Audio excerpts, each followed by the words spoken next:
स्वागत है आप सभी का कमाई का अड्डा में। और कमाई तो आज बाजार ने आपको करा कर दी है। स्क्रीन भले ही आपको इस समय लाल दिख रही हो, लेकिन डे हाई ध्यान रखिएगा वो वही लेवल था जिसका हमने जिक्र किया और वहां पर पहुंचा, अच्छा समय बिताया और उसके बाद मुनाफा वसूली हुई है। यह है निफ्टी की चाल। निफ्टी बैंक भी आप गौर करेंगे तो ऊपरी लेवल से हल्का होता दिखाई दे रहा है, लेकिन 336 अंकों की गिरावट इस समय। मिड कैप्स जिसमें ज्यादा स्ट्रेंथ थी सुबह में, वो भी ऊपरी लेवल से अच्छी खासी मुनाफा वसूली दिखा रहे हैं। आपको याद होगा जब हम कारोबार की शुरुआत की थी 5:1 का रेशियो था।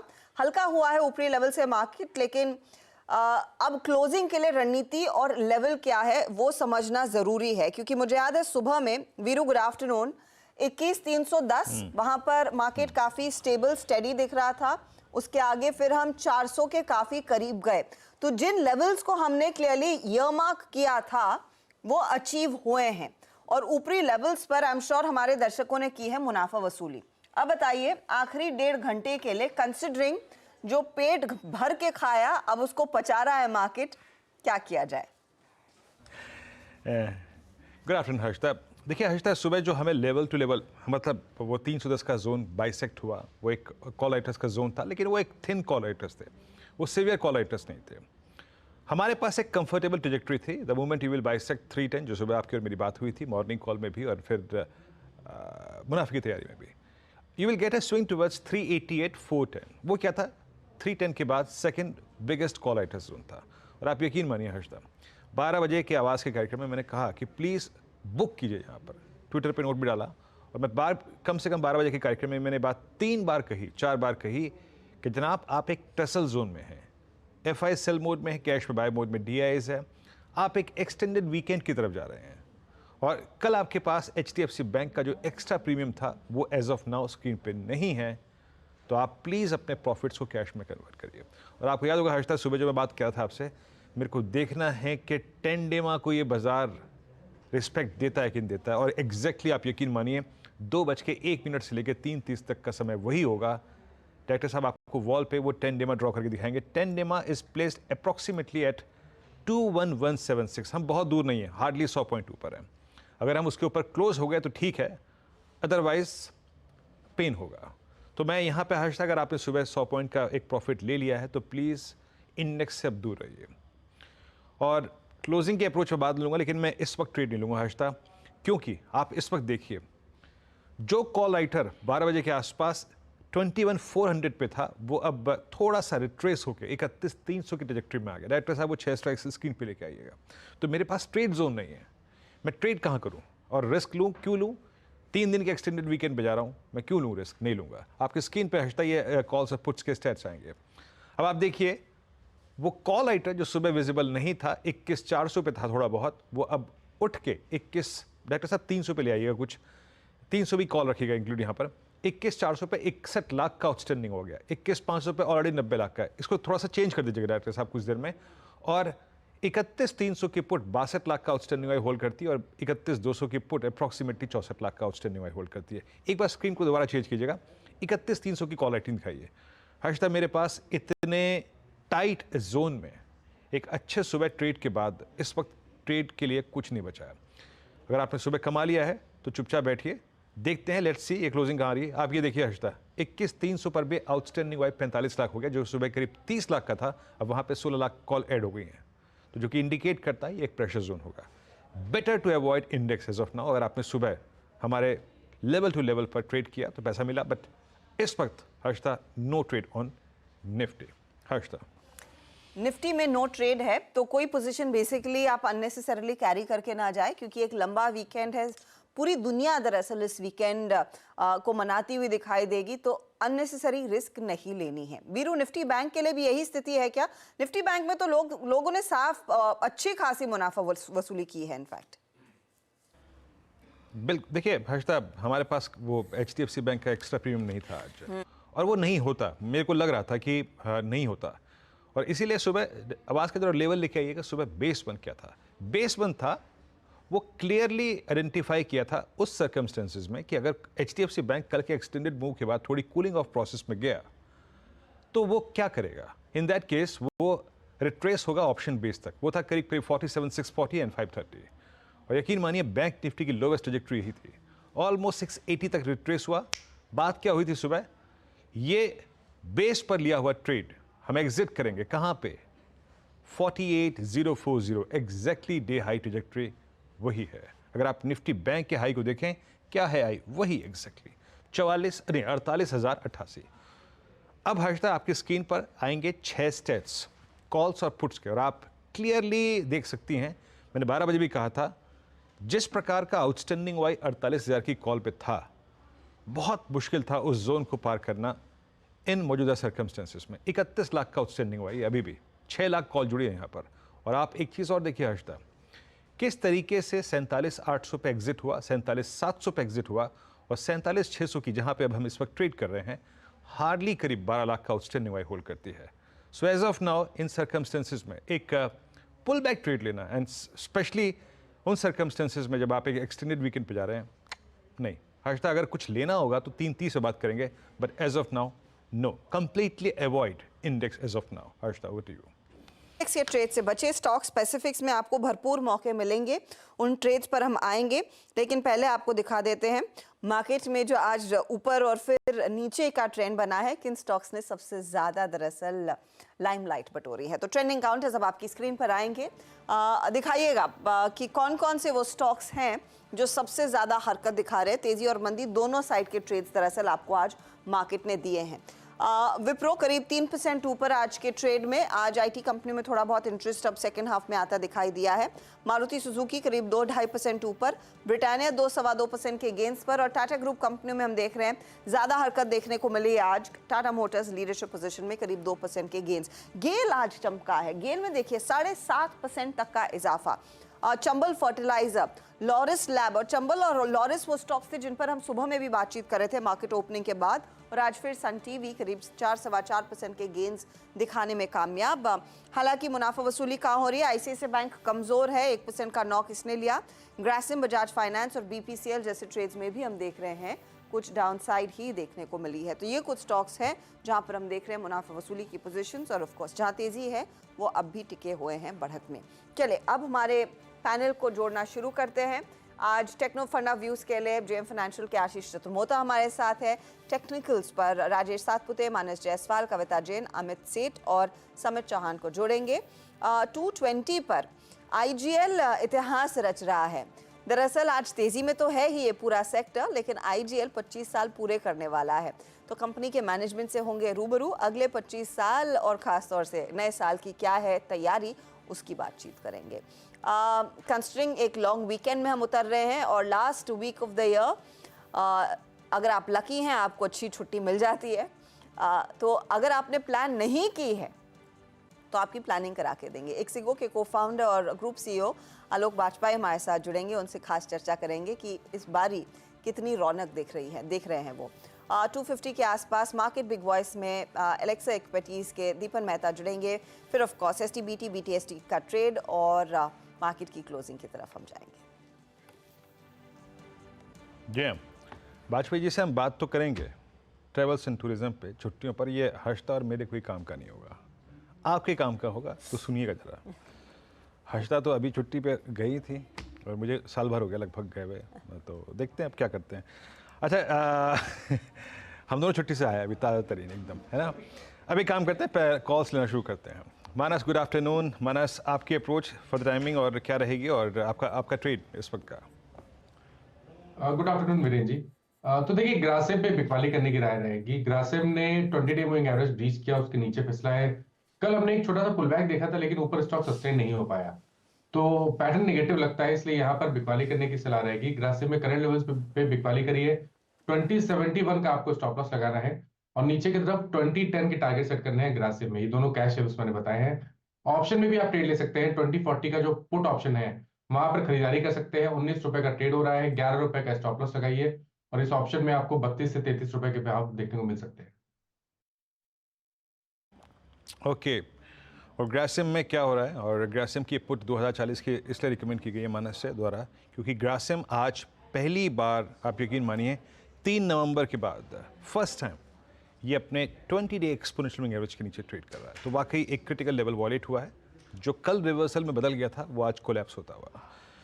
ओके, तो एक ट्रेड हो गया यहाँ पर मानस जी का। अगला ट्रेड पिक करते हैं और वो ट्रेड है यहाँ पर राजेश सतपुरी जी से। राजेश जी, क्या पिक कर रहे हैं आप? Good afternoon Viren, good afternoon Harshad and good afternoon everyone. देखिए वीरेन, नज़र जो है वो एफएमसीजी पे है। ब्रिटानिया जो सुबह जिक्र किया था वो भी अच्छा चल रहा है, तो ये और एक ऐड करूंगा। Look at HUL. एचयूएल का अगर आप स्ट्रक्चर देखें तो बेहतरीन स्ट्रक्चर है, 2550 के आसपास। ये कन्फ्लुएंस ऑफ सपोर्ट है जहाँ पे मूविंग एवरेजेस आते हैं और इस लेवल को ये रिस्पेक्ट कर रहा है। तो मुझे लगता है कि ऐसे वोलेटिलिटी में थोड़ा सी स्टेबिलिटी भी देखनी पड़ेगी, तो उसके लिहाज से मैंने लो बीटा एचयूएल को पकड़ा है यहाँ पे। HUL is a buy. मेरा जो टारगेट रहेगा वीरेन, वो रहेगा 2620 इनिशियली। अगर वो निकल जाए तो फिर 2660 तक की जगह एचयूएल में मिलेगी। तो it's a buy in HUL. Stop loss होगा 2550 का। ओके, तो एचयूएल में एक अपॉर्चुनिटी तेजी की आप पकड़ रहे हैं। कविता जी, आफ्टरनून, आपका ट्रेड? आफ्टरनून हर्षा जी, आफ्टरनून एवरीवन। मेरा भी ट्रेड एफएमसीजी से ही है and that is Tata consumer. Tata consumer 993 के लेवल्स पर है और मुझे लगता है ये मूव एक्सटेंड होना चाहिए 1005 1006 के लेवल्स की तरफ। स्टॉप लॉस आप मेंटेन करें 984 का। 984 का स्टॉप लॉस और तेजी की तरफ ये काउंटर बढ़ता हुआ 1000 के ऊपर निकलने की पूरी क्षमता है। आज देखिए 993 के लेवल्स पर इस समय कारोबार करता हुआ। अमित, बताइए आपका ट्रेड, तेजी या मंदी? जी जी हर्षिता मैम, मैं भी तेजी एफएमसीजी सेक्टर। मुझे जुबिलेंट फूडवर्क्स अच्छा लग रहा है। It's on the verge of a breakout. 580 590 में कई बार इसने रिवर्सल मारा, लेकिन आज काफी स्ट्रॉन्ग बुलिश कैंडल है। 583 का प्राइस है। स्टॉप लॉस 570 का रहेगा और टारगेट 600 610 के रहेंगे। जुबिलेंट फूड, देखिए पूरी तरह से वीकेंड की तैयारी या क्रिसमस की तैयारी हमारे जानकारों ने कर दी है। जुबिलेंट फूड, टाटा कंज्यूमर और एचयूएल, ये सारे वो प्रोडक्ट्स जो सबसे ज़्यादा कंज्यूम होते हैं, वो आपकी स्क्रीन पर उनके स्टॉक्स आ गए हैं। बाय साइड का कॉल। अब आशीष चतुर्मोता को जोड़ लेते हैं। आशीष, गुड आफ्टरनून, बताइए क्या ट्रेड लेना है, तेजी या मंदी की तरफ? Good afternoon Harshada, good afternoon Virendra. तो देखिए, मेरे हिसाब से बाजार ने एक वोलेटिलिटी के बाद कहीं ना कहीं वापस थोड़ी सी स्टेबिलिटी बाजार में देखने को मिली। जो परसों के दिन एक गिरावट हमें देखने को नजर आई, उसको काफी हद तक के मार्केट रिट्रेस करने की कोशिश कर रहा है। तो इसको देखते हुए मुझे लगता है कि कहीं ना कहीं एक जब तक के 21,000 के ऊपर बाजार टिका हुआ है, तब तक ऐसा कोई बहुत घबराने की जगह नहीं है। 21,000 के नीचे अगर से जाता है तब शायद कोई टेक्निकल ब्रीच हमें देखने को नजर आएगी, वरना ये वन ऑफ सेल ऑफ ऐसे देखने को नजर आएंगे और शायद डिप्स को अपॉर्चुनिटी के तौर पर क्रिएट करेंगे। अब जहां तक कि सेक्टर्स की बात है तो डिफेंस हो गया या पावर हो गया, रेलवे, ये जो थीम है यहाँ पर पे कुछ सेलेक्टिव पॉकेट्स में हमारा इंटरेस्ट है। खासतौर पे पावर में हमने पहले भी बहुत चर्चा की, एनटीपीसी की, एसजेवीएन की और आइनॉक्स विंड करके एक स्मॉल कैप कंपनी थी जिसको हमने करीब 15-20 दिन पहले आपके चैनल पे रिकमेंड भी किया था। काफी हम हमारे पोर्टफोलियो में भी डिस्क्लोजर के तौर पे स्टॉक हम रखते थे और अच्छा एक परफॉर्मेंस यहाँ देखने को नजर आया। साथ ही साथ डिफेंस पे चर्चा की, तो आज की जो पिक है वो रहेगी डिफेंस बास्केट से। और वहां पर भी मैं जाना चाहूंगा, हमारे जो हम डिस्क्लोजर है कि स्टॉक हमारे पोर्टफोलियो में भी है और हम इसकी चर्चा पहले भी कर चुके हैं, वो है Bharat dynamics limited. Bharat dynamics limited ने हालांकि एक अच्छा मीडियम टर्म में दिखाया है, बट मेरे हिसाब से अर्षदा आप अभी भी देखेंगे तो एक बहुत ही बढ़िया यहाँ पर पे एक स्ट्रेंथ टेक्निकली हमें देखने को नजर आ रही है। और फंडामेंटली हमें लगता है कि जिस तरह से कंपनी की ऑर्डर बुक अब 24,000 करोड़ के आसपास है और टॉप लाइन करीब 2400 करोड़ के आसपास है, तो एक अच्छी 9 to 10 टाइम्स रेवेन्यू विजिबिलिटी यहाँ पर भारत डायनेमिक्स में नजर आती है।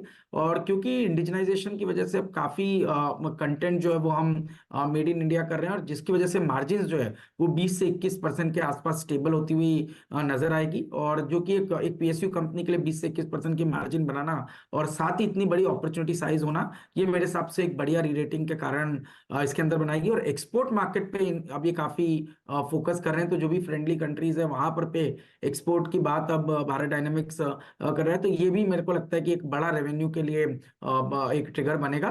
तो इस सबको ध्यान में रखते हुए मेरा मानना है कि यहाँ पर पे एक अपसाइड कंटिन्यू रहेगी, क्योंकि अपॉर्चुनिटी साइज काफी बड़ा है।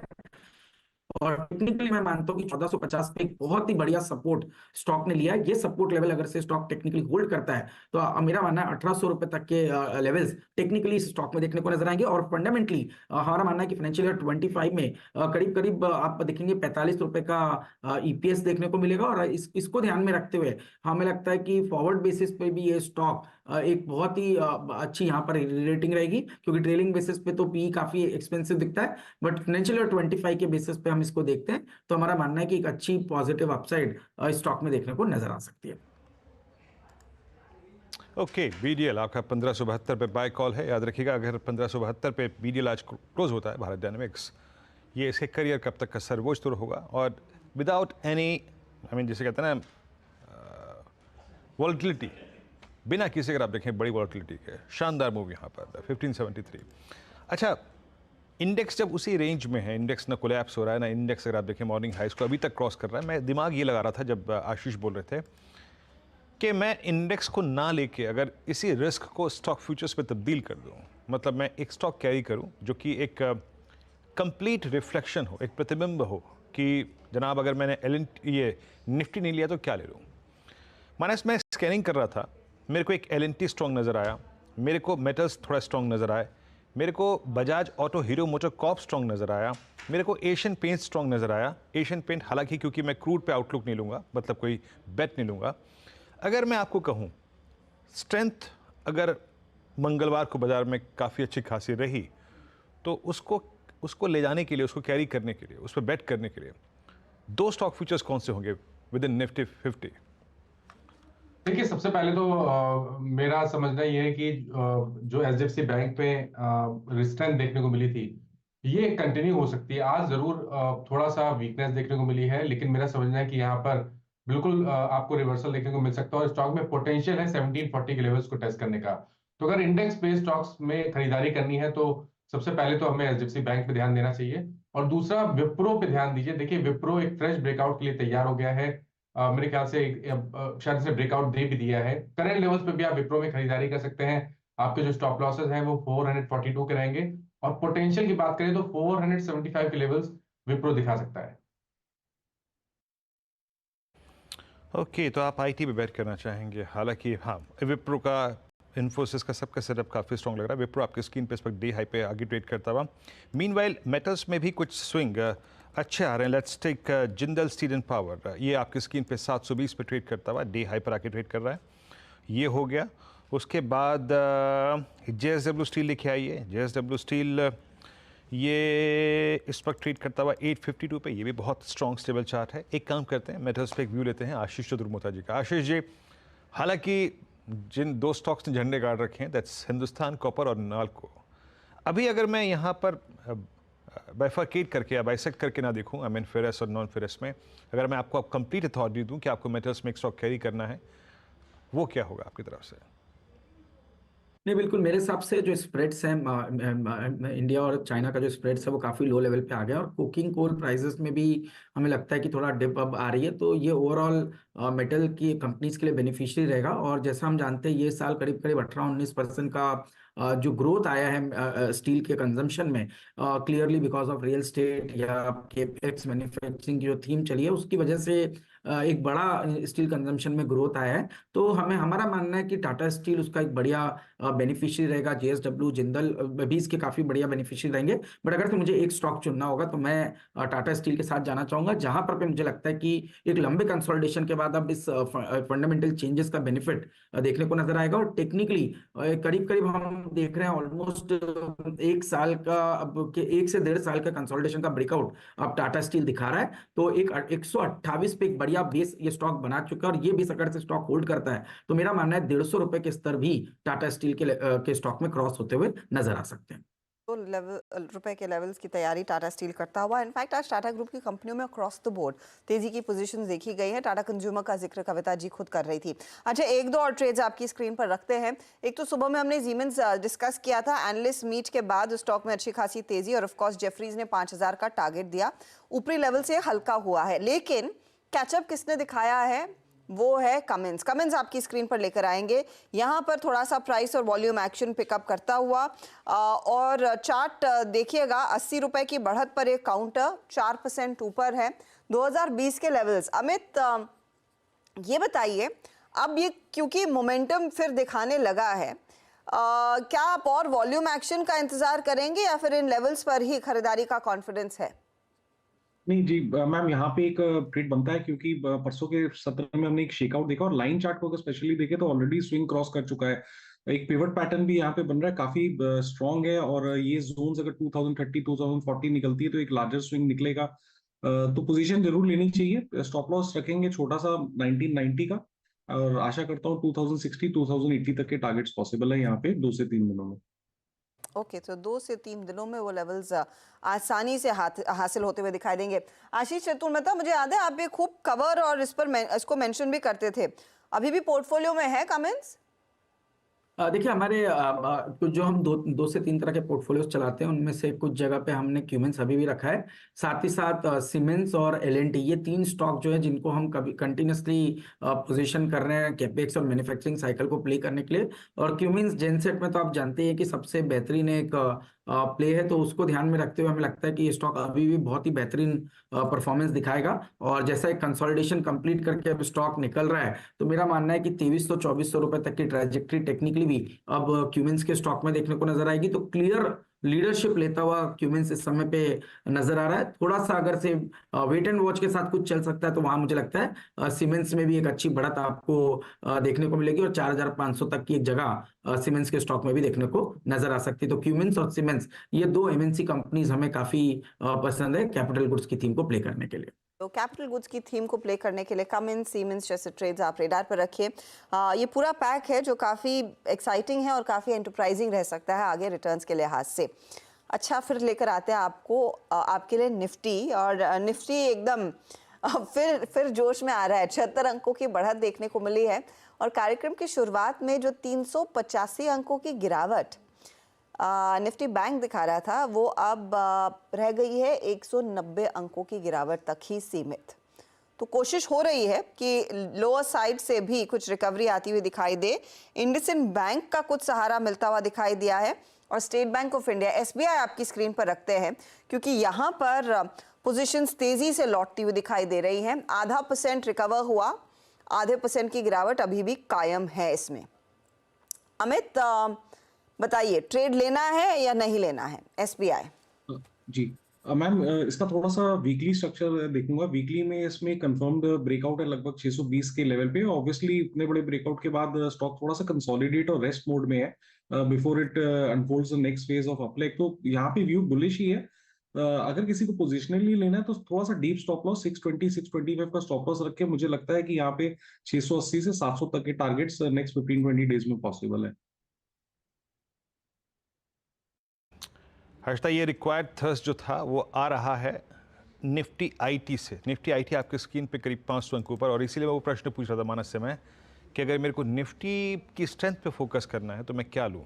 विप्रो पे उन्होंने फोकस किया था, इन्फोसिस पे भी फोकस कर देते हैं हर्षदा। इन्फोसिस, और मैं कुछ देर में आपको एक और चीज़ दिखाऊंगा। डायरेक्टर साहब को मैंने बोला है वो कि ये लौट के 350 पे क्यों आया, 21-350 पे निफ्टी। बहरहाल पहले इन्फोसिस पे फोकस करते हैं। इन्फोसिस, आपकी रीडिंग क्या कहती है इस पर आशीष? मतलब एक मौका था निफ्टी आईटी को प्ले करने का, 2500 पॉइंट का स्विंग आया। लार्ज कैप आईटी में आपका रुझान इन्फोसिस में क्या है इस वक्त? एक टेक्निकल कॉल हमने मानस से ली विप्रो पे, पर आपको इन्फोसिस अच्छा लग रहा है इस वक्त इस प्राइस पे? तो यहाँ पे हमने थोड़ी अलग टाइप से पोजीशनिंग की है वीरू। एक तो अगर से स्टॉक को प्ले करना है तो हमने दो स्टॉक्स के ऊपर चयन किया था, लार्सन एंड टुब्रो इन्फोटेक जो हमें काफी पसंद है लार्ज कैप स्पेस में, और निफ्टी 50 का भी पार्ट हो चुका है, तो हम इसकी काफी चर्चा आपके यहाँ पहले भी कर चुके हैं कि ये स्टॉक हमारा मानना है, और हमें डिस्क्लोजर भी कि हमारे पोर्टफोलियो में हमारा मानना है ये स्टॉक बहुत ही अच्छी तरह से आउट परफॉर्म करेगा, और 6500 की ट्रेजेक्ट्री मीडियम टर्म में और 7000 की ट्रेजेक्ट्री थोड़ा लॉन्ग टर्म में एलटीआईएम दिखा सकता है। और फिर उसके अलावा हमें जो पसंद है वो एचसीएल टेक है। एचसीएल टेक में हमारा मानना है कि ये पहला स्टॉक है जिसने सबसे पहले 2021 के हाईस को क्रॉस किया है, यानी यहाँ पर पे रिलेटिव स्ट्रेंथ भी काफी बेटर है, और कहीं ना कहीं हमारा मानना है कि जिस तरह के नंबर्स भी आ रहे हैं वो शायद एचसीएल टेक को सिग्निफिकेंटली आउट परफॉर्मेंस वहां पर पे कंटिन्यू रख सकता है। तो एचसीएल टेक में हम मानते हैं कि 1400 का एक बहुत ही बढ़िया, अब इसने भी शॉर्ट टर्म सपोर्ट लिया और ये सपोर्ट होल्ड करता है तो स्टॉक 1600 की ट्रेजेक्ट्री में जाता हुआ नजर आ सकता है। तो हमने जो पिक ली है वो एलटीआईएम और एचसीएल टेक के तौर पे लिए, और तीसरा अगर से इसके बाद भी आईटी प्ले करना हो तो आईटी 20 को हमने पोजीशन दिया rather than individual bets Infosys या टीसीएस लेने के बजाय हमने आईटी 20 जो कि ईटीएफ है आईटी स्टॉक्स का, उसके अंदर पोजीशंस बनाई है। ओके आपने एचएल टेक्नोलॉजीज और पर फोकस किया है। मीनवाइल मैं आपको एक चीज़ दिखाता हूँ। निफ्टी गया 400 तक, 21,400 तक नीचे आया, फिर गया करीब करीब 21,250 तक, फिर ऊपर आया।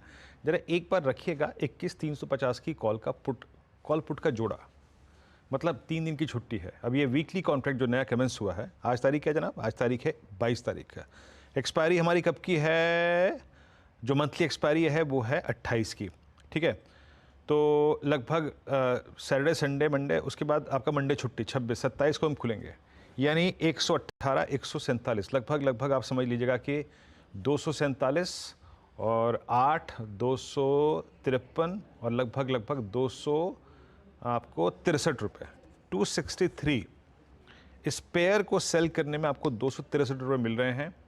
और मेरे ख्याल से इसका अपर ब्रेक 263 हो गया ना, तो इसका अपर ब्रेक इवन पॉइंट अप्रॉक्सीमेटली हो गया 21,600 और लोअर ब्रेक इवन पॉइंट हो गया अप्रॉक्सीमेटली 21,050। और अगर इसकी वैल्यू और शेड हो गई लगभग 100 रुपये के आसपास, तो लोअर ब्रेक इवन हो गया मेरे ख्याल से 21,150 और अपर हो गया लगभग 21,500 के आसपास। ये कॉल पुट का जोड़ा बेचना चाहिए आपके अनुसार मानस? आप होते तो बेचते क्या? 250 पौने 300 रुपये मिल रहे हैं। नहीं, मैं नहीं बेचता, क्योंकि मेरा समझना ये है कि शायद मंडे के हाँ। बाद जो 3 ट्रेडिंग सेशंस हैं उसमें काफी हाई वोलेटिलिटी देखने को मिल सकती है। ऐसा हो सकता है कि 20 डे मूविंग एवरेज टेस्ट हो जाए, उसके नीचे की क्लोजिंग देखने को मिले, तो वो भी डेंजरस रहेगा इस तरह की स्ट्रेटेजी के लिए। और ऐसा भी हो सकता है कि अगर यहाँ पर देखिए ब्रेकआउट जब देखने को मिलेगा तो शॉर्ट कवरिंग बहुत देखने को मिलेगी, क्योंकि 2 दिनों पहले जिस तरह की सेलिंग थी उसको देख के तो लग रहा है कि अगर 21,400 450 के ऊपर निफ्टी निकला तो आपको वहां से 200-250 पॉइंट की तेजी भी देखने को मिल जाएगी। आई थिंक ये स्ट्रैटेजी थोड़ी सी रिस्की लग रही है मुझे। थोड़ा सा रिस्क है इस स्ट्रैटेजी में, और ऑफ कोर्स सवाल यही है कि आप रिस्क उठाना चाहते हैं या नहीं। चलिए, इस बीच एक पॉकेट जहां पर रिस्क बिल्कुल नहीं है, बस रिवॉर्ड्स ही रिवॉर्ड्स है, वो है गैस कंपनियां। इनफैक्ट गेल आपकी स्क्रीन पर लेकर आएंगे 8% का स्पाइक इस स्टॉक में, और इसको फॉलो कर रहे हैं बाकी प्लेयर्स इस सेक्टर के। आप महानगर गैस देखेंगे तो 0.5% ऊपर, IGL में भी हम देख रहे हैं 0.5% तक की तेजी बनती दिखाई दी है, लेकिन गेल आज फ्रंट रनर है। हालांकि हम बात करेंगे IGL की। Of course city gas distribution की कंपनी जो काफ़ी अग्रसर रही है, और ध्यान रहे कि 25 साल पूरे कर रही है ये कंपनी, तो आगे का सफ़र कैसा रहेगा और ख़ास तौर से 2024 का साल इनके लिए कैसा रहेगा, उसी पर बात करने के लिए IGL यानी कि इंद्रप्रस्थ गैस के डायरेक्टर कमर्शियल पवन कुमार हमारे साथ जुड़ रहे हैं। पवन जी, स्वागत है आपका। पहले तो ढेरों बधाई, 25 साल is a big achievement, quarter century sir, congratulations on the same. धन्यवाद हर्षिता जी, बहुत बहुत धन्यवाद आपका। तो ये तो एक बेमिसाल पारी रही है, क्योंकि एक ऐसे मार्केट में जहां पर प्राइमरीली पेट्रोल डीजल की ही सबसे ज़्यादा चर्चा होती थी, IGL जैसी कंपनी आई, सिटी गैस डिस्ट्रीब्यूशन में आपने एक अच्छा खासा नाम कमाया है, काफ़ी तगड़ा मार्केट शेयर भी है। अब अगले 25 सालों के लिए जब पूरी दुनिया में बातचीत हो रही है कि फॉसिल फ्यूल से दूर हटना है, कंपनी की क्या स्ट्रैटेजी, क्या तैयारी रहने वाली है? देखिए, पहले तो जैसे बोलते हैं कि LNG एक ट्रांजिशन फ्यूल है, पहले तो हम उसकी बात करते हैं कि हमारे अभी ग्रोथ प्लान्स क्या हैं कुछ आने वाले कुछ समय के लिए। हमारे पास बहुत सारे नए जियोग्राफिकल एरियाज हैं जहाँ पे हम इंफ्रास्ट्रक्चर को बहुत तेजी के साथ ले कर रहे हैं, और जो ये क्षेत्र सब इस तरह के क्षेत्र हैं जो घनी आबादी वाले क्षेत्र हैं। यदि हम NCR की बात करें तो नोएडा गाजियाबाद तो है ही, इसके अलावा हापुड़ में हम अपना नेटवर्क लगा रहे हैं। हापुड़ है, मुजफ्फरनगर, मेरठ, शामली, ये वेस्टर्न यूपी का पार्ट हो गया, और ईस्टर्न यूपी में कानपुर देहात, देन फतेहपुर, देन हमीरपुर, बांदा, चित्रकूट और महोबा। तो ये इस तरह के क्षेत्र हैं जो नए वॉल्यूम हमारे यहाँ ऐड करेंगे, और हमारे काफी तेजी से हम यहाँ पर नेटवर्क डाल रहे हैं।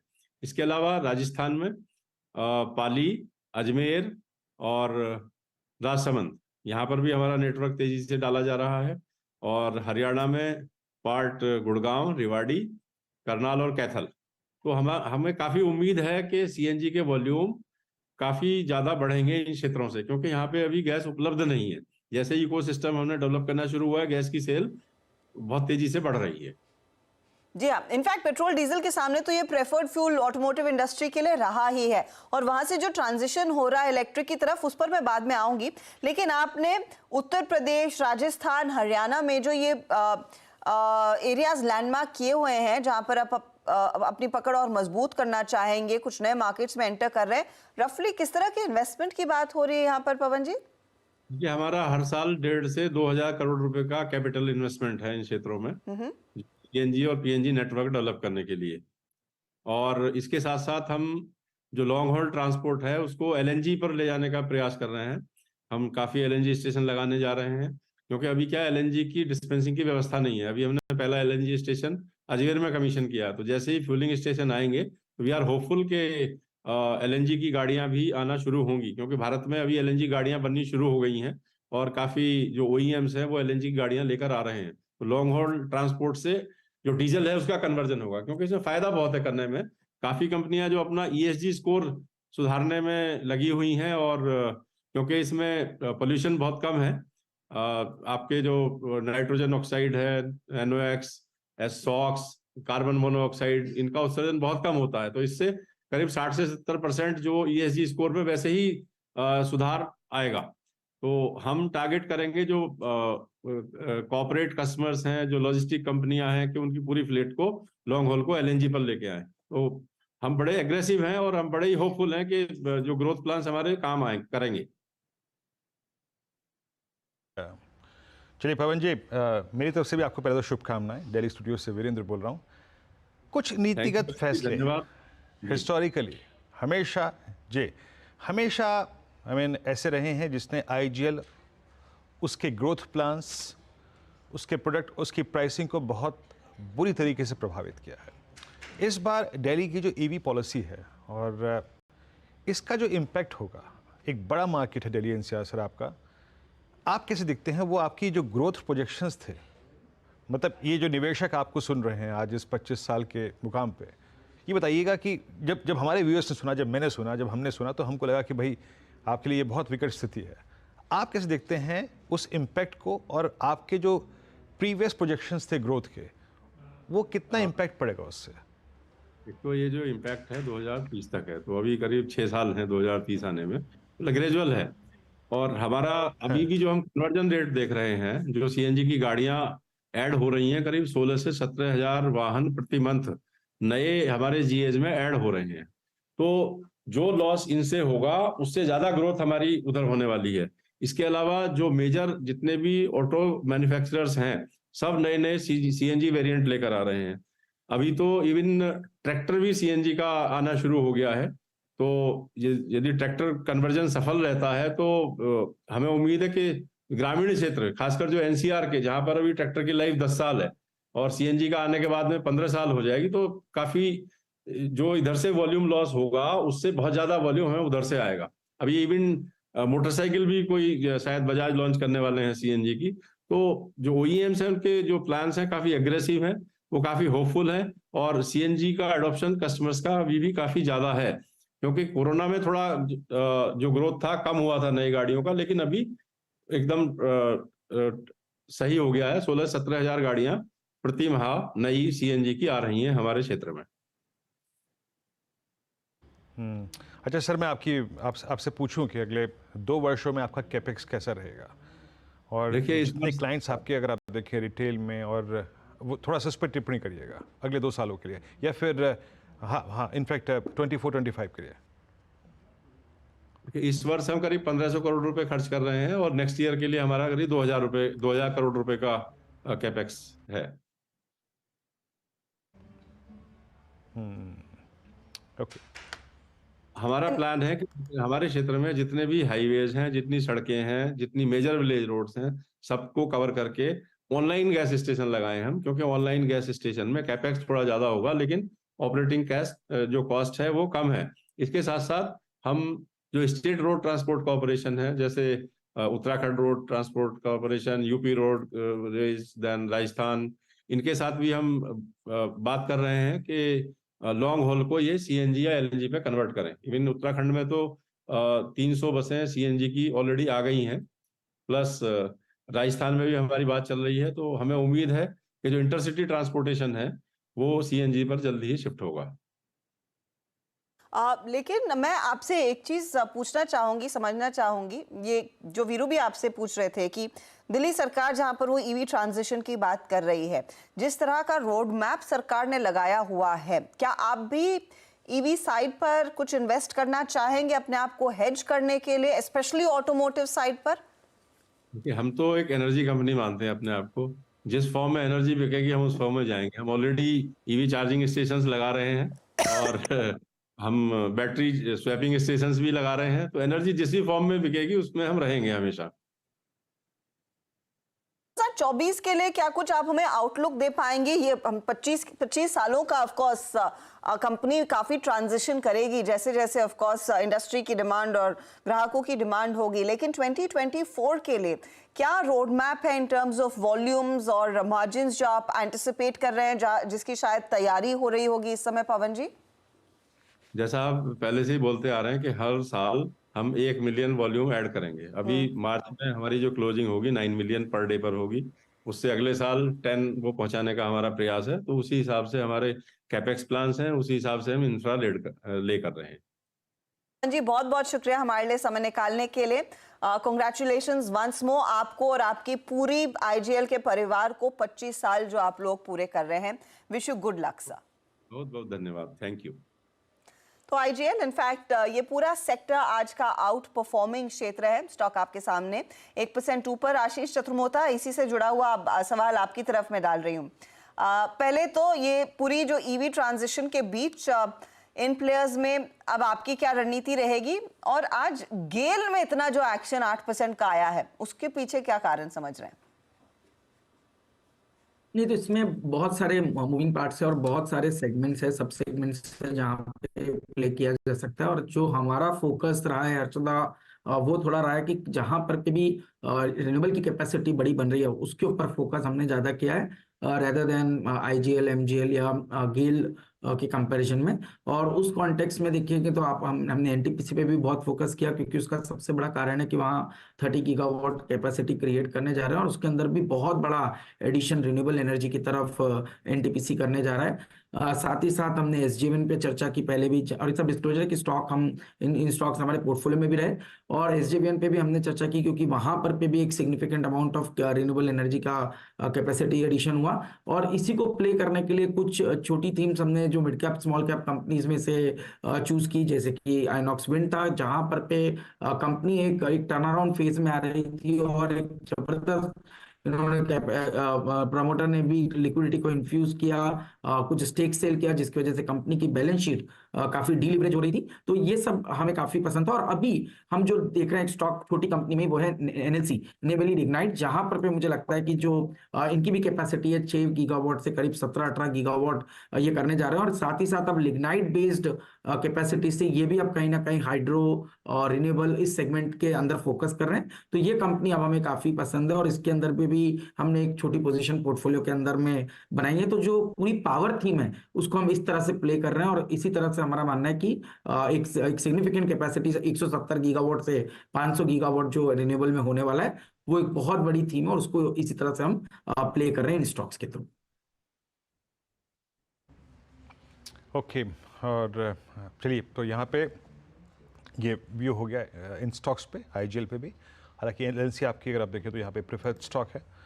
हर्षदा, जब आपने सवाल पूछा ना, आई मीन ईवी में जाके आप अपने आप को हैज करेंगे, जब पवन जी ने जवाब दिया ना, we are energy company, in any way के इन एनी वे हम एनर्जी बेचेंगे, बहुत उम्दा जवाब था। खैर, इस बीच इट्स निफ्टी आईटी, जो हम फिर कह रहे हैं इट्स निफ्टी आईटी।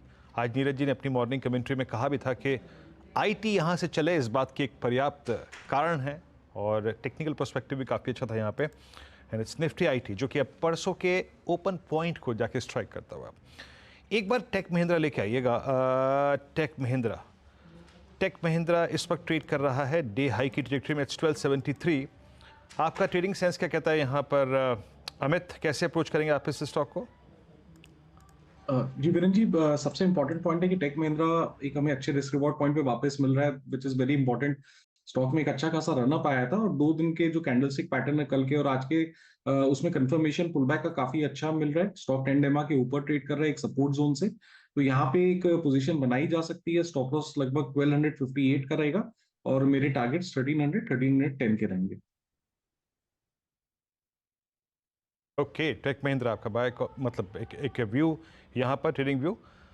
अब आपके स्क्रीन पे रखेंगे हम 4 ट्रेड्स। 4 कच्छों का सस्ता ऑप्शन माना जी के सौजन्य से आएगा इस कार्यक्रम में और उनसे पूछेंगे आज का ऑप्शन ट्रेड। या फिर सुपरस्टार राजेश सतपुते जी के सौजन्य से आएगा और उसके बाद 4 के चमत्कार कविता जी के सौजन्य से और मिड कैप फंडा आज आशीष चतुर्मोता पिक करेंगे। इट्स 12:39। मेरे ख्याल से भी 1 मिनट का समय बाकी है, मैं आऊँगा उस पर, लेकिन उससे पहले मैं 1-2 IT स्टॉक्स को और मार्क करना चाहूँगा। इट्स बिरला सॉफ्ट, जिसे कहते हैं ना flying high. Birla soft screen पे रखिएगा और ये करीब करीब 737 पे, जी हाँ, मैं स्क्रीन पे इसलिए अपीयर हुआ क्योंकि मेरे सिस्टर ने अभी अलर्ट किया कि ये इसका अगर क्लोज आता है तो ये इसका ऑल टाइम हाई क्लोज होगा। कविता जी, आपका टेक बिरला सॉफ्ट पे मैम? सो बिरला सॉफ्ट इम्पोर्टेंट होगा क्लोजिंग, ये स्टॉक मैं भी देख ही रही थी, बट 738 के ऊपर वंस ये निकलता है तो यहाँ स्ट्रेंथ बढ़ते हुए दिखेगी। 738 741 एक सप्लाई जोन है इस काउंटर का। मंस अगर उसके ऊपर निकलता है तो यहाँ फर्दर तेजी बनते हुए दिख सकती है। मोमेंटम के तहत अगर किसी ने ऑलरेडी पोजीशनिंग करी है तो 728 का एक स्टॉप लॉस मेंटेन करना चाहिए।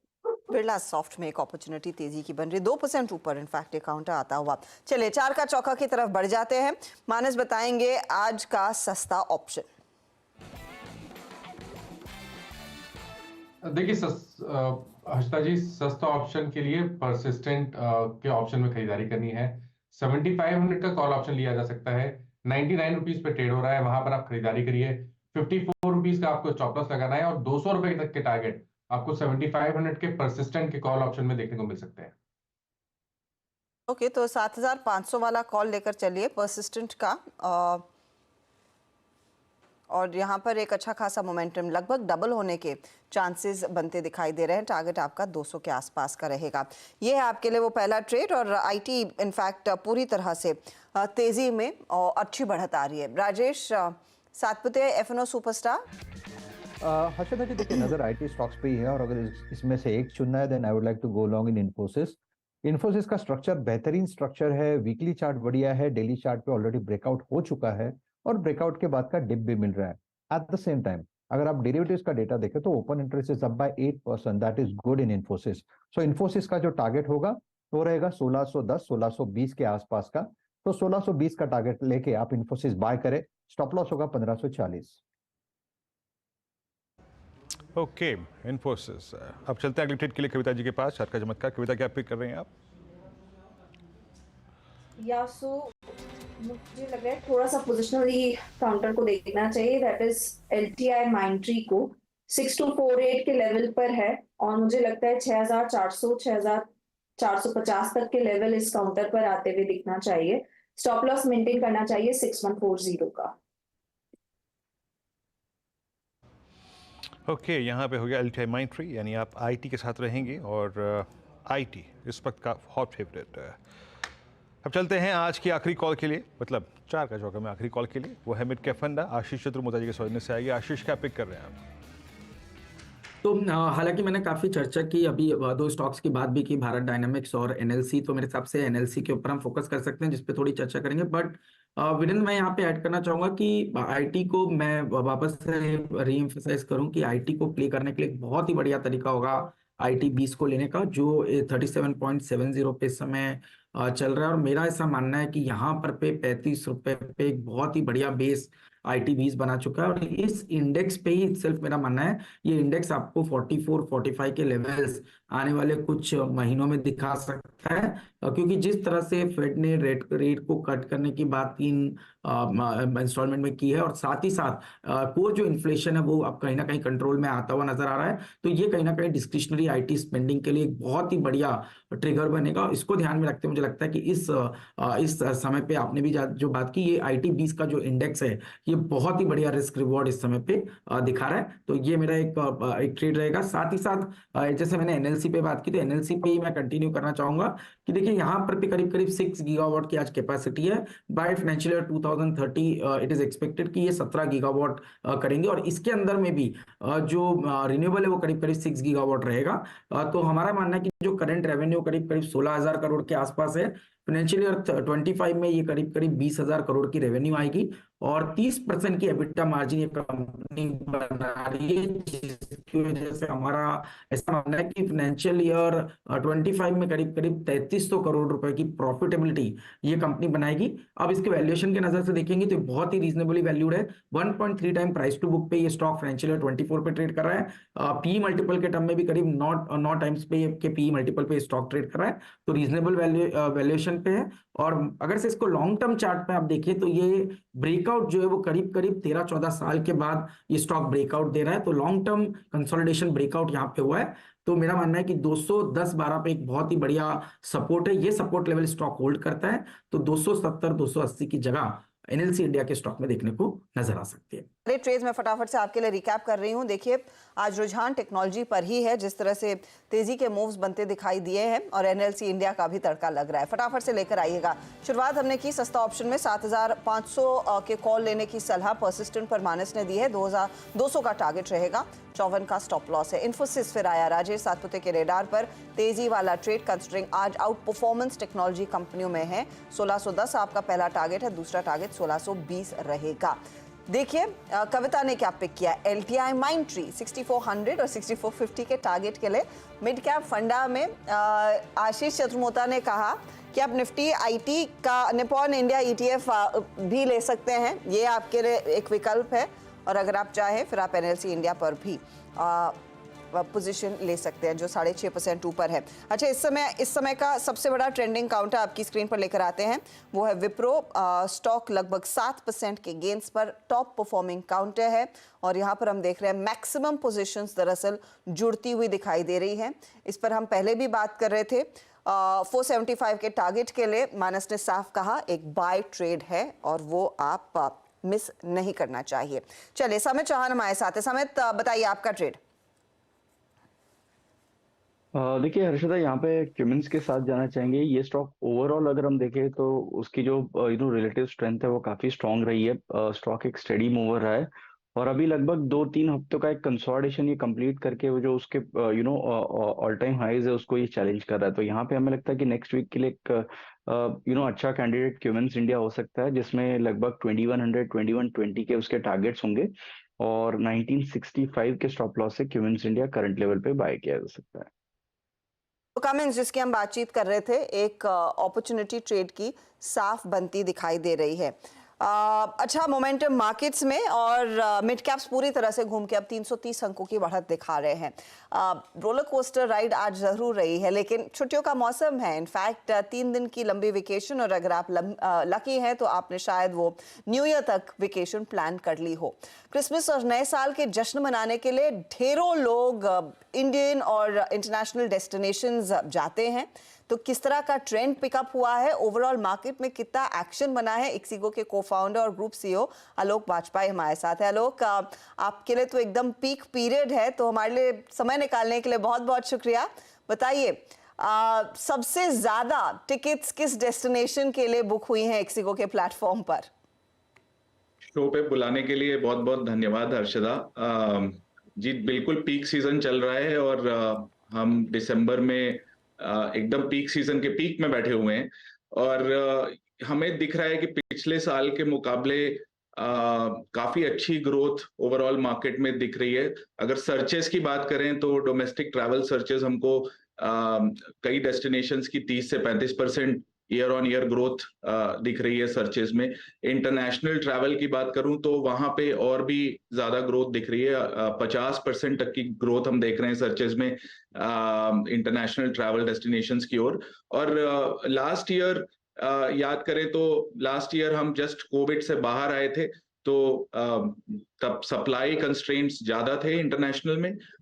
इस साल सप्लाई कंस्ट्रेंट्स चले गए, नई डेस्टिनेशंस खुल गई हैं, डायरेक्ट कनेक्टिंग फ्लाइट्स बढ़ गई हैं, चाहे वो बाली की बात करें, चाहे हम थाईलैंड, मलेशिया की बात करें, the number of flights connecting Delhi, Bombay etcetera is actually increased. And एक और जो बहुत बड़ा ट्रेंड है वो ये है कि जो वीजा पॉलिसी ईज हो रही है इंडियन ट्रैवलर्स के लिए, जैसे 30 डे वीजा फ्री स्टे जो आप देख रहे होंगे कि मलेशिया, थाईलैंड, कई कंट्रीज ने ओपन अप कर दिया है, अब केन्या भी कर रहा है। तो उसकी वजह से हमें मलेशिया और थाईलैंड की बात करें अगर, तो ऑलमोस्ट हमने 2x इंक्रीज देखा है वहां पे सर्चेस का, क्योंकि अब अगर वीजा की जरूरत नहीं है तो बहुत सारे इंडियंस हैं जो उस कंस्ट्रेंट की वजह से इन डेस्टिनेशंस को नहीं कंसिडर कर रहे थे पहले।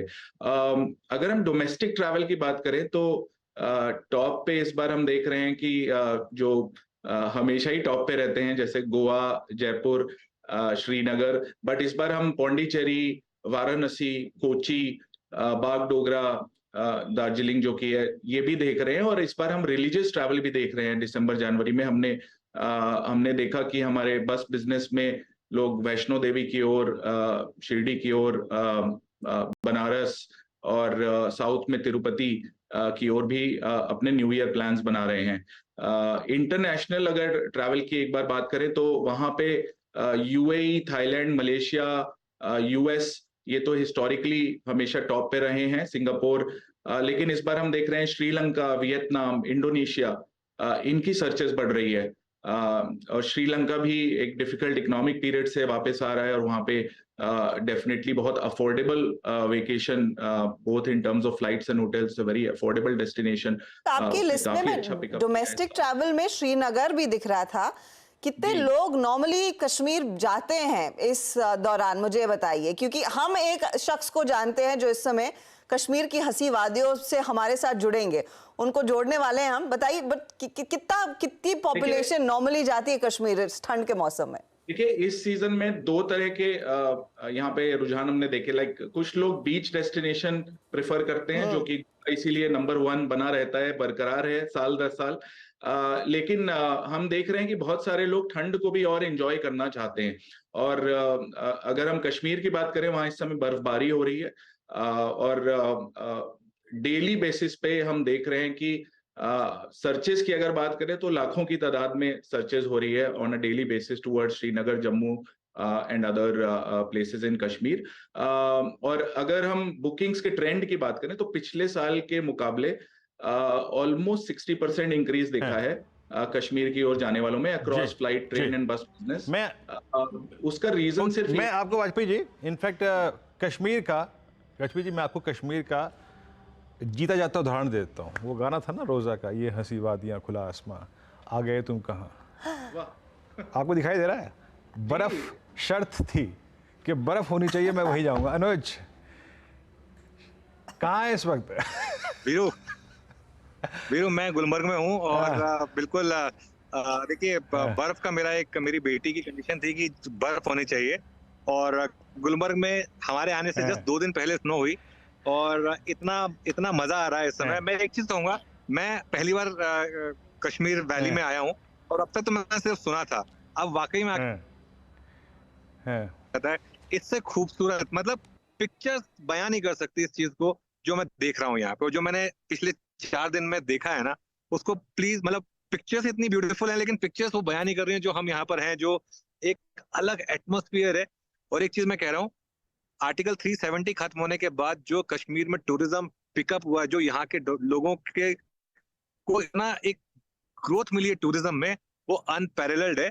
और मैं एक और चीज आपको बता रहा हूँ, अगर आपको कश्मीर में हॉलिडे करना है ना, अभी बुक कर लीजिए, क्योंकि अगले साल से ट्रस्ट में कश्मीर की हॉलिडे ना आपको बहुत मुश्किल से मिलेगी, क्योंकि इतनी जल्दी बुक हो जाएगी वो 6 महीने। मैं खैर खुशकिस्मत था कि मैं किसी को जानता था, उन्होंने मेरी पूरी प्लानिंग कर दी थी टू द डॉट, एक चीज मेरी प्लान थी, तो मुझे कोई दिक्कत नहीं हुई यहाँ पर। लेकिन शानदार, मतलब शब्द नहीं है मेरे पास, और मुझसे रहा भी नहीं गया कि मैं ट्यूसडे तक की वेट करूं। मैंने कहा चलो आज ही बात कर ली जाए शो पर। वाकई अनुज, मैं बता रहा हूँ, मैं लगभग यहाँ से 13-14 साल पहले गया था कश्मीर। उस वक्त तो एक डर था, गुलमर्ग में भी इतनी भीड़ नहीं थी और उस दिन गंडोला राइड भी बंद थी। तो अब आपको डल झील, पहलगांव, गुलमर्ग, सोनमर्ग, यहाँ भीड़ नजर आती है और कॉन्फिडेंस है लोगों में। वो जो 370 की बात किया आपने आर्टिकल एबॉलिशन के बाद, वीरू डर खत्म हो गया है। और एक चीज बताऊं मैं आपको, एक चीज मैं आपको बता रहा हूँ यहाँ पर, और ये कोई पॉलिटिकल स्टेटमेंट नहीं है, ये कोई पॉलिटिकल स्टेटमेंट नहीं है। यहाँ पर आप आकर अगर एक बार लोकल से बात करेंगे ना, आपकी आंखें खुल जाएंगी। देखिए, जो हम मुंबई में रहकर सोशल मीडिया में पढ़ते हैं ना, एक नॉर्मल कश्मीरी जो चाहता है उसको वो मिल रहा है आज की डेट में। वो चाहता है कि यहाँ की इकोनॉमी ओपन हो, लोग आए। मेरा जो गाइड था, मेरा गाइड कर रहा था कि सर पिछले साल तक हमको महीने में 2 बुकिंग मिलती थी, क्योंकि 600 गाड़ियां कुल मिलाकर हमको सिर्फ 2 बुकिंग मिलती थी, ठीक है ना। और अब जो है हमको यहाँ पर हर 2 दिन में 1 बुकिंग मिल जाती है। इस लेवल का टूरिज्म है। और अब हर कोई चाह रहा है कि अपने बच्चों को मेन स्ट्रीम में जोड़ें, पढ़ाएं लिखाएं उनको। और कोई डर नहीं है, बिल्कुल कोई डर नहीं है आपको 1% भी। मैं पहलगाम में भी शाम को 6-7 बजे भी बाहर घूमा, मुझे कोई डर नहीं लगा, कोई यहाँ पर कुछ नहीं लगा। और टूरिस्ट भरे पड़े हैं यहाँ पर, मतलब आपको चप्पे चप्पे पे टूरिस्ट मिलेंगे यहाँ पर। इनफैक्ट वो ये हमेशा कैच 22 रहता है ना कि आप बीच वेकेशन जाएंगे या फिर माउंटेन्स जाएंगे। तो it seems like the mountains have called you. Veeru को तो हमेशा बुलाते रहते हैं, but they have definitely called you Anuj. नहीं बिल्कुल, मेरा काफी टाइम से मन था एक्चुअली कश्मीर आने का। मैं बस थोड़ी हालात नॉर्मल होने का वेट कर रहा था, क्योंकि फैमिली के साथ आना था।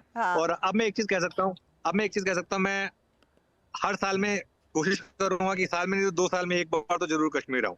ये इतनी ब्यूटीफुल जगह है, मतलब हमारे पास इंडिया में सब कुछ है, हमको यूरोप जाने की जरूरत नहीं है। इतनी ब्यूटीफुल जगह यहीं पर है। अब ऐसे कितने लोग इक्सिगो के प्लेटफॉर्म पर आते हैं जो अब ज्यादा भारतीय डेस्टिनेशंस को एक्सप्लोर करना चाहते हैं, स्पेशली जो सरकार भी पुश करने लगी है। आलोक, उस पर कोई डेटा आप दे पाएंगे हमें? जी, हमारे प्लेटफॉर्म पे प्रीडोमिनेंटली डोमेस्टिक ट्रैवल ही सर्च और बुक होता है। इंटरनेशनल बिजनेस हमारा जो है 10% से भी कम है, और ऑलमोस्ट 90% बिजनेस हमारा डोमेस्टिक है। और उसका रीजन ये भी है क्योंकि हम ट्रेन और बस पे काफी फोकस करते हैं। और इस साल एक जो बहुत इंटरेस्टिंग चीज देखने में मिली है वो ये है कि क्योंकि एयर फेयर्स कुछ राउट्स पे काफी बढ़ गए हैं पिछले 3 महीने में, हमने जो देखा है वो करीब 20 से 25% इंक्रीज देखा है अक्टूबर से, अगर कंपेयर करें दिसंबर में एयर फेयर्स का। तो कुछ लोग वापस ट्रेन और बस और हमारे देश की ट्रेन्स, अगर वंदे भारत की बात करें या जितनी भी नई ट्रेन हैं उनकी अपग्रेडेशन की बात करें, या फिर हम बस में हाईवेज की बात करें, तो जो इंफ्रास्ट्रक्चर में इम्प्रूवमेंट हुआ है तो उससे हम देख रहे हैं कि कुछ फ्लाइट ट्रैवलर्स जिनको फेयर्स ज्यादा हाई लग रहे हैं वो वापस ट्रेन और बस की ओर जा रहे हैं, जो कि बड़ा ही यूनिक ट्रेंड है इस साल। एक और चीज मैं कहना चाहूंगा, लास्ट ईयर से अगर कंपेयर करें तो फेयर लास्ट ईयर के कंपैरिजन में थोड़े कम चल रहे हैं, जबकि परसेप्शन ये है ना कि फेयर बहुत बड़े होंगे, लेकिन लास्ट ईयर नवंबर दिसंबर में इससे ज्यादा फेयर, क्योंकि कैपेसिटी कंस्ट्रेन और ज्यादा था। इस बार airline capacity has increased, and that is the good news that compared to last year almost 20% decrease दिख रहा है फेयर्स में on most of the routes। जी, ओके वाजपेयी जी, बहुत बहुत शुक्रिया आपका। और अनुज के पास एक बार फिर चलते हैं। अनुज, पहलगांव में हुआ है, आप गुलमर्ग में हैं अभी, डल झील में कैसा रहा माहौल? अब कल जाना है हमें डल झील में। कल मेरा वहाँ पर शिकारा बुक है, हाउस बोट बुक है कल वहाँ पर वीरू। और उसके बाद फिर वापसी है, तो वो श्रीनगर का माहौल मैं आपको कल बताऊंगा। डल झील का माहौल मैं आपको डल झील और पीछे है नागिन झील पीछे है वहाँ पे, और वहाँ पे शिकारे पे बैठ के कोने पे अगर हो सके तो कोई कबाब वाला जब निकले साथ में सामने से तो जरूर खाइएगा अनुज, एंड एंजॉय हॉलीडे, है ना? पता है साहब, और एक चीज बात कहूंगा वीरू, मैं जब जाने से पहले एक चीज कहूंगा कि मैंने खैर वैसे मार्केट बहुत ज्यादा देखा नहीं, लेकिन बीच बीच में थोड़ा देखता रहता था, तो मैं देख रहा था काफी वॉलेटिलिटी आ गई है मार्केट में। तो मैं एक तरीके से खुश हो रहा था, क्योंकि मैं ना एक चीज मेरे साथ रही है कि मैं एक 22,000 का निफ्टी का मैंने व्यू लिया हुआ था। मैं कहीं ना कहीं मन में चाहता था कि वो इसी हफ्ते ना आ जाए, क्योंकि मैं चाहता था कि मैं स्क्रीन पे हूँ तब वो आए। तो खैर वो वॉलेटिलिटी आ गई, तो इस तरीके से अच्छा हो गया। अब अगले हफ्ते मेरे ख्याल से वो भी आ जाएगा, हमारा 22,000 भी आ जाएगा, फिर डबल मजे आ जाएंगे छुट्टियों के। ओके, चलिए बिल्कुल एंजॉय हॉलीडे अनुज। और हर्षदा, पता है मैं जब लास्ट टाइम गया था, आप सबको क्रिसमस की बहुत शुभकामनाएं, क्रिसमस की बहुत शुभकामनाएं। हैव अ गुड वन अनुज। अब वीरू कबाब की बात कर रहे थे, कश्मीरी कावा आई एम श्योर आप लोग पी रहे होंगे, उसे एंजॉय कीजिए। It's one of my favourite beverages. बिल्कुल, चाय की जगह कावा ना ले लिए 3 दिन से। जी हाँ, चलिए थैंक यू, बाय। जब लास्ट टाइम गया था, हाँ thank you Anuj. Bye bye. मैं जैसे लैंड हुआ Harshada, curfew, second day curfew, third day curfew, चौथे दिन कर्फ्यू, और कर्फ्यू में ही आपको वो जाना पड़ता था, शहर पार करना पड़ता था, वो टैक्सी ले जाते थे। तो अब कितनी अच्छी स्थिति है कश्मीर में, क्या सीनरीज थी वाकई। चलिए एक काम करते हैं हर्षदा, ट्रेड्स पूरे हो गए। अब यहाँ पर एक बार थोड़ा सा बाजार की स्थिति को देख लेते हैं, और आपकी स्क्रीन पे निफ्टी आईटी अब याद रखिएगा इस जिस क्लोजिंग की तरफ हम बढ़ रहे हैं 35,634, हम मतलब शायद 15 दिसंबर के बाद की हाईएस्ट ट्रेजेक्टरी में जाके क्लोज होंगे। और नीरज जी ने आज सुबह इनफैक्ट कमेंट्री में मेंशन भी किया था बार बार, स्ट्रॉन्ग स्कोप है आज आईटी के लिए परफॉर्म करने के लिए। मीनवाइल एक दो स्पेस और है जो डिलीवर कर रहे हैं। It's DLF which is at day high करीब 714 पे। याद रखिएगा ये डीएलएफ का इस दौर का नया हाई है, मतलब multi year high, multi year मतलब लगभग 15 साल का हाई। आशीष चतुर्मोता जी, आपका डीएलएफ पे टेक, अभी कितना अपसाइड बाकी है? ओके, आशीष जी भी डिस्कनेक्ट हो चुके हैं, अभी उनसे संपर्क नहीं है हमारा। इस पर एक राय लेते हैं कविता जी की। कविता जी, आपका टेक डीएलएफ पर? या सो रियलिटी पूरे ही सेक्टर में बहुत अच्छी तेजी है, और डीएलएफ को अगर आप देखें तो इसने अपने हाईस लाइक 710-11 के लेवल्स को बहुत अच्छे से सरपास किया है। सो आई बिलीव जो अगली तेजी लग रही है एक inverse head and shoulder formation का ब्रेकआउट आया है काउंटर पर। सो आई बिलीव 740-745 के पोजिशनल टारगेट्स की तरफ काउंटर बढ़ता हुआ दिखेगा, एंड इन दैट केस 699 का लेवल इसे होल्ड करना चाहिए। तो 720 की तरफ बढ़ने के पूरे आसार, 3% ऊपर इस स्टॉक में तेजी बन रही है। चलिए अब 2024 के लिए एक मार्केट आउटलुक भी ले लेते हैं। हमारे साथ बिग मार्केट वॉइस में दीपन मेहता जुड़ रहे हैं, एलेक्स इक्विटीज के director. Deepan, good afternoon. In fact Anuj से हम बात कर रहे थे जो आज मेरे ख्याल में गुलमर्ग के मजे उठा रहे हैं, पहलगाम जाकर आए हैं। इस अगले हफ्ते कुछ ट्रैवल का प्लान आपका है या नहीं? Good afternoon and thank you for inviting me on your show. लेकिन unfortunately कोई travel का plan नहीं है. We are right here only at this point of time and enjoying the Bombay weather. I mean, Bombay में केवल 6-7 हफ्ते मिलते हैं जब भी you can not switch off your AC and sit, and that I think that season has started. So we are just in Mumbai and just enjoying the festivities over here. Thank you for asking. Don't worry, Deepan. हम भी उसी category में. We also enjoying the Bombay weather and Veeru's of course enjoying the Delhi weather. जहाँ पर मौसम और भी खुशनुमा हो रखा है. मुझे बताइए बाजार के मौसम पर आपकी क्या राय है? थोड़ी सी वॉलेटिलिटी जरूर देखने को मिल रही है, लेकिन ट्रेंड अभी भी तेजी वाला? Okay, medium long term trend is intact. लेकिन short term में one can expect volatility, one can expect that you could have a correction or so. लेकिन generally ये quiet period है up to the earning season, and the real action will start once the earning season starts. मेरे ख्याल से अगर इस level से market और भी बढ़ता है, small mid cap stocks और भी ऊपर जाते हैं, then I would say we are in the danger overheated zone, and I would like to get cautious. केवल इंडेक्स बढ़ने का इशू नहीं है, क्योंकि index can go up on account of 4 or 5 stocks, which perhaps there is some value if you want to invest. You could look at the top 4 or 5 stocks if you have to be in the market. But we should, in order to get comfortable to invest in a realistic manner in the growth companies, आपको थोड़ा रुकना चाहिए and wait for a correction. Entry levels could be 15-20% below from these prices. Okay, और दीपन आज सुबह in fact जब हम जोमेटो पे बात कर रहे थे तो मुझे आपकी याद आ रही थी उस वक्त। एक आई थिंक डिजास्टर्स इवनिंग थी, हालांकि कल जब खबर आई लेकिन उन्होंने खंडन कर दिया कि वो शिप रॉकेट की तरफ नहीं बढ़ेंगे, वो डिनाइल आ गया। मेरा प्रश्न कुछ और है। आई मीन जोमेटो पे बहुत अच्छा आपने एक नीचे कन्विक्शन कॉल लिया, बट अभी हमने देखा है कि ये जो क्यूएसआर सेगमेंट है उसमें जो बॉयंसी है, उसमें स्ट्रेंथ है, उसमें जो वॉल्यूम्स है फिर पिकअप हो रहा है, मोमेंटम आ रहा है। इस बार जुबिलेंट भी पार्टिसिपेट कर रहा है। अभी कुछ देर पहले हम ट्रेवल्स एंड टूरिज्म की बात कर रहे थे। आप अपनी इस थीम को थोड़ा सा और एक्सपेंड करते हुए कुछ टिप्पणी करना चाहेंगे? होटल्स में, एविएशन में, या फिर टूर्स एंड ट्रेवल्स में आपने कोई कॉल ली है? क्यूएसआर सेगमेंट में और कोई एडिशन किया है क्या आपने? देखिए, the segment is good. Long term prospects on entertainment, aviation, travel, tourism बहुत ही बढ़िया है, बिकॉज डेमोग्राफिक्स आर फेवरिंग दो सेक्टर्स. और जैसे जैसे इनकम इफेक्ट, वेल्थ इफेक्ट बढ़ती जाती है इस कंट्री में, people are going to spend more on experiences. So no doubt medium to long term is good. But what is the valuation at which these prices are quoting at? Like Jubilant FoodWorks देखेंगे was 80 times plus trading 12 months or so. तो बहुत सारा upsides capture हो चुका है मेरे ख्याल से अगले 2-3 साल का. तो आप खरीद सकते हैं, maybe you will not lose too much money, but I don't think you will make too much money as well. इसलिए मेरी राय में थोड़ा रुकना चाहिए.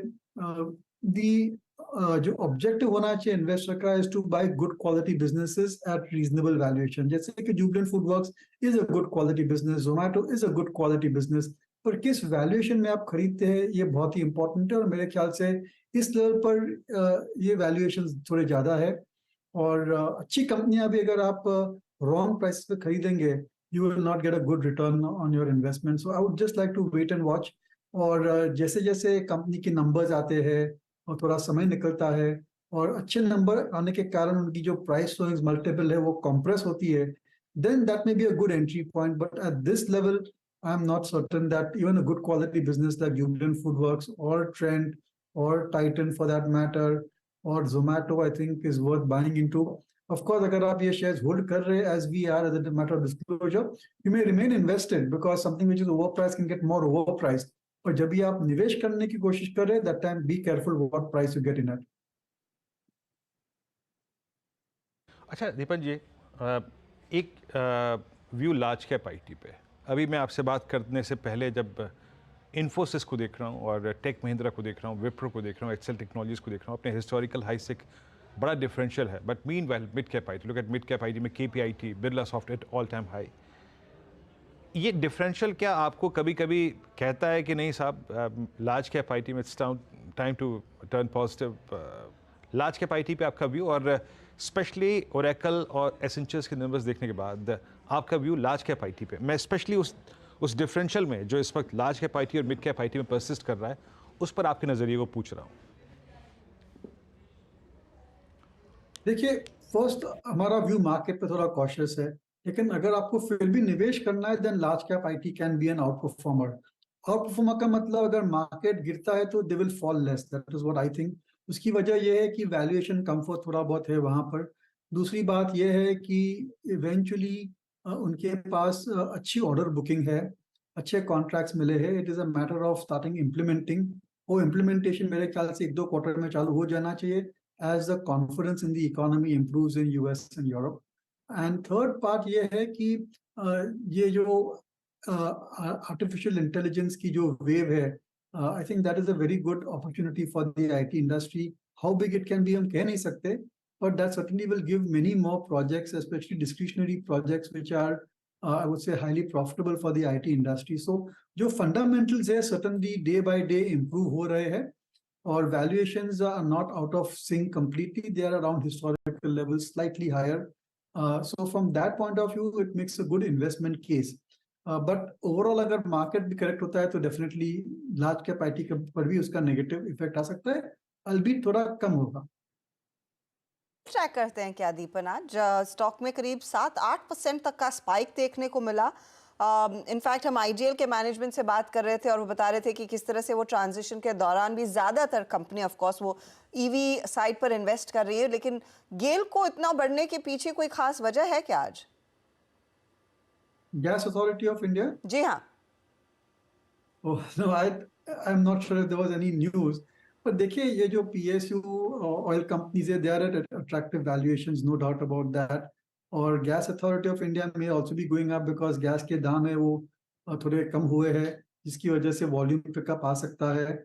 और वन डजंट रियली अंडरस्टैंड कि पेट्रोकेमिकल साइड पर क्या हो रहा है. But no doubt I think gas authority of India looks interesting at this point of time. और मेरे ख्याल से थोड़ी पी रेटिंग भी यहाँ पर हो सकती है, क्योंकि बहुत सस्ते शेयर्स है, they haven't moved up, they have underperformed. और इस मार्केट में अगर आपको इन्वेस्ट करना है तो you have to look for the laggards, and that is where I think the money is coming into the stock. Okay, तो एक अपॉर्चुनिटी क्लियरली कई पीएसयू कंपनियों में आज बाजार ने आइडेंटिफाई की है. दीपन, कंसिडरिंग हम एक नए साल में उतर रहे हैं एंड ऑफ कोर्स ऑटो कंपनियों में हमने देखा है कि काफ़ी इन्वेंट्री क्लीन आउट होगा by the end of the year और फिर नए मॉडल्स को पुश करने की तैयारी होगी. ये 4-व्हीलर साइड पर स्पेशली किस तरह के रिटर्न्स आप एक्सपेक्ट कर रहे हैं करंट लेवल से? टाटा मोटर्स, आपके M&M एंड द मारुति जैसी कंपनियां दिखा सकती हैं. देखिए, long to medium to long term we are positive on the auto industry, लेकिन एज वे सेट मार्केट पर व्यू थोड़ा सावधान का है. इसलिए we would not advocate or recommend buying at these levels. But medium to long term prospects are good. अगर आप invested है in Tata Motors or Maruti or Mahindra as we are, I would remain invested. पर fresh investment के लिए मैं थोड़ा सोचूंगा. I think I would like 6-12 months to go, valuations to come into reasonable zone before investing in them. देखिए पिछले एक साल से we have seen the auto companies do well. Volumes also have gone up. और काफी हद तक they have become more and more well discovered and to an extent overowned. So there is not so much of juice left in these companies in terms of outperforming and giving superlative returns. But normal market returns certainly you can expect from them. Okay Deepan ji, हमेशा आखिरी प्रश्न मैं आपसे यही पूछता हूँ, अब आपकी पसंद है, चाहे वो कोई हालिया लिस्टिंग हो, कोई कंपनी जिससे आपने बातचीत की हो मैनेजमेंट से, कोई मिड कैप कंपनी जो आपको बहुत इम्प्रेस कर रही हो, जिसको ऐड करने की इंटेंशन हो या फिर ऐड किया हो आप लोगों ने? देखिए Virendra, every time we can't give a stock because we are entering a danger in terms of disclosure. But अगर आप पूछेंगे मेरे को at correction or even at these levels, जो माइक्रो फाइनेंस स्पेस है उसमें हमारा आउटलुक बहुत पॉजिटिव है. Anyway, I think financials should lead the rally in 2024. और उसमें माइक्रो फाइनेंस कंपनीज है, उस पर हमारा इंटरेस्ट कहीं ज्यादा है. ग्रोथ रेट्स वहां पर अच्छी है. Net interest margins are enough to cover any NPAs which may occur in the future. Having said that, of course, I think among the cheapest microfinance companies is Ujjivan Small Finance Bank, जो आप Ujjivan Financial Services के through ले सकते हैं. That provides an arbitrage opportunity. But nonetheless, I think Credit Access is Pandana Spurti. I think we are positive on both those companies as well. Okay अच्छा दीपन जी, एक प्रश्न आपसे और पूछूं. कुछ स्टोरीज पोस्ट कोविड ऑलमोस्ट एक मोनोपोली वाली स्थिति हो गई है. For instance Indigo, PVR INOX, almost monopoly, एकल स्वामित्व जिसे बोलते हैं अर्थशास्त्र में.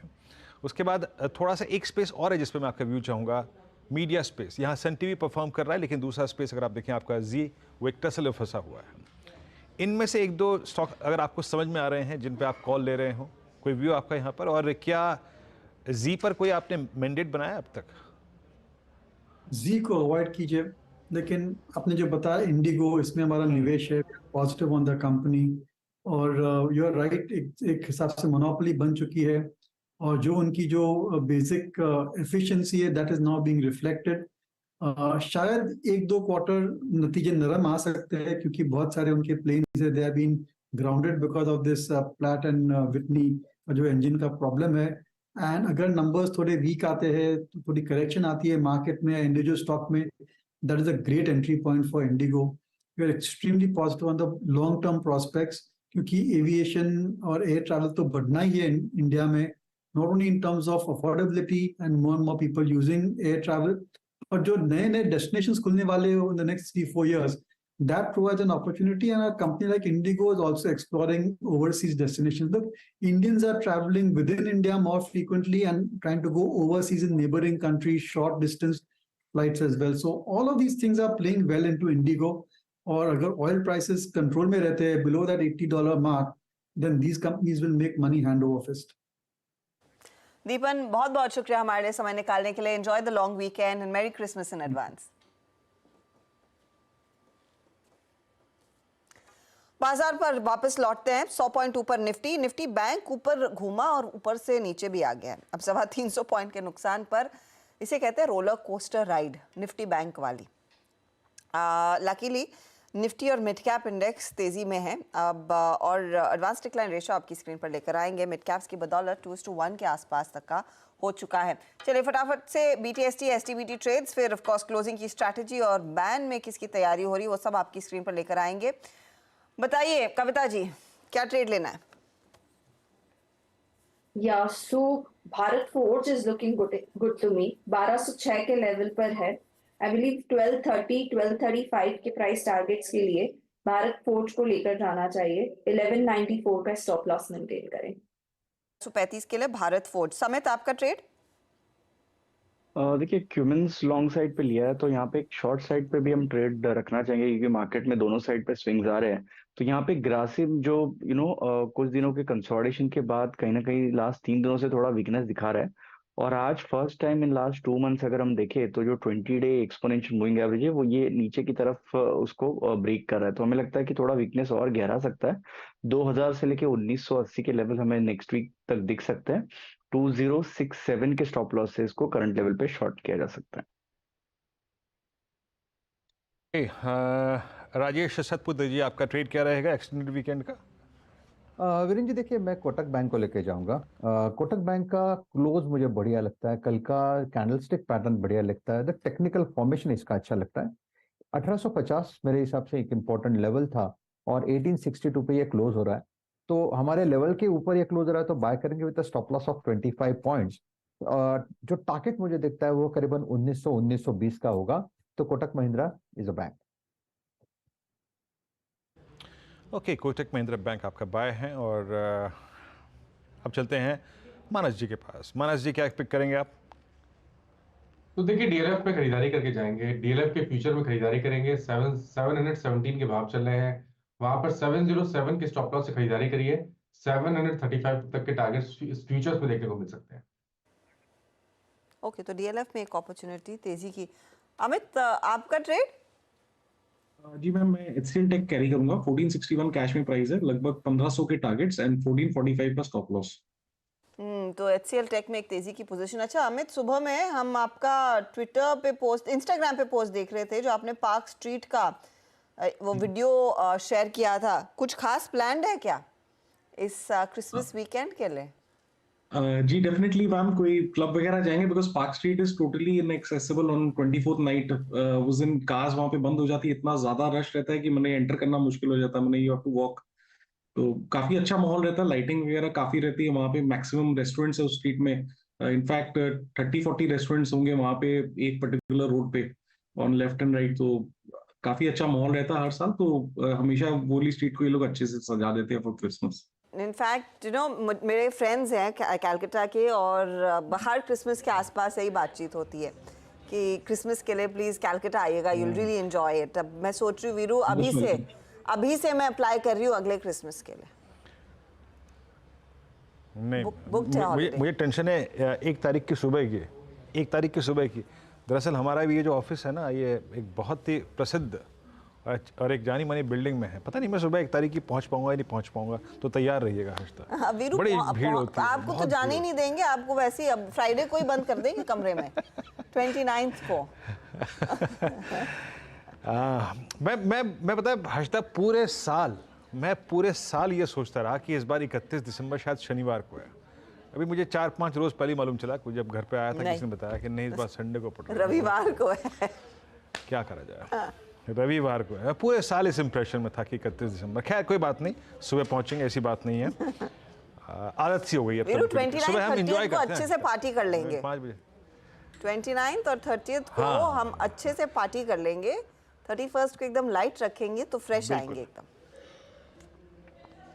बिल्कुल है ना। और मेरे ख्याल में 7 बजे का शो होगा ना कि पूरी 7 बजे का शो नहीं होगा। मैंने नीरज जी से आग्रह किया था अभी। मैं कहा नीरज जी, आपसे हाथ जोड़ी गुजारिश है, कम से कम 8 बजे सीधे मुनाफे की तैयारी, कम से कम 1-1.5 घंटे का स्कोप तो मिल जाएगा। खैर चलिए, अब इंडेक्स पे आते हैं एंड इट्स 1317। मैं पहले आपको मार्केट ब्रेथ दिखाता हूँ, उसके बाद मैं इंडेक्स पे आऊँगा। देखिए, और अगर आपको एक रिस्क लेना है एक्सटेंडेड वीकेंड पे, तो उसका रिस्क कितना होगा उससे बात करते हैं। आपकी स्क्रीन पे आएगा यहाँ पे लॉन्ग शॉट का आंकड़ा, इवनली डिस्ट्रीब्यूट है। हालांकि याद रखिएगा, इसमें अब थोड़ा सा इम्पैक्ट एक्सपायरी का भी है, क्योंकि पोजीशंस जो वो नेक्स्ट सीरीज में बिल्डअप होने लगी हैं।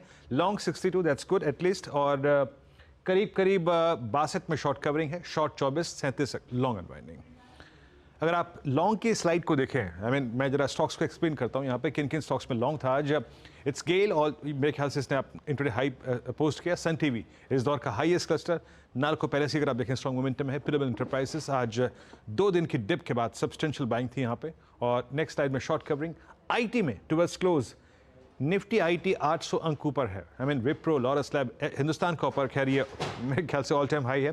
मनप्पुरम फाइनेंस, चंबल फर्टिलाइजर्स, इनमें आज शॉर्ट कवरिंग थी। नेक्स्ट स्लाइड आएगी यहाँ पे शॉर्टिंग की, और इसमें PVR Inox, Grasim is below 20 day exponential moving average. Dalmia Bharat, Bandhan bank, United Breweries backfoot पे। यूबीएल बैकफुट पे क्यों आया मेरे को नहीं मालूम, एक्सटेंडेड वीकेंड था, न्यू ईयर थीम है, बट स्टिल बैकफुट पे। बाकी पॉलीकैब मेरे ख्याल से यूएसएल तेज होगा। बाकी Polycab, Aurobindo pharma, MCX, city union bank और आरईसी में आज थोड़ी सी लॉन्ग एंड हुई। रही बात निफ्टी की, याद रखिएगा कुछ हद तक ये क्लोजिंग न्यूट्रल है, मतलब जहां खुले उससे कोई सब्सटेंशियल गेन भी नहीं है, जहां खुले उससे कोई सब्सटेंशियल लॉस भी नहीं है।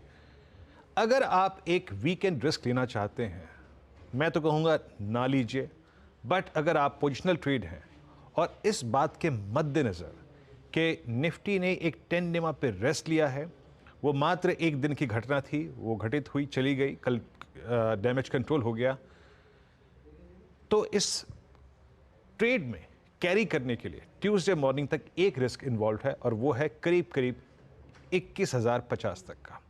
21,050 तक का रिस्क इन्वॉल्व है, यानी अप्रॉक्सीमेटली 300 पॉइंट का अगर आप रिस्क लेना चाहते हैं, वैल्यू एट रिस्क रख सकते हैं, तो आप लॉन्ग कैरी कर सकते हैं।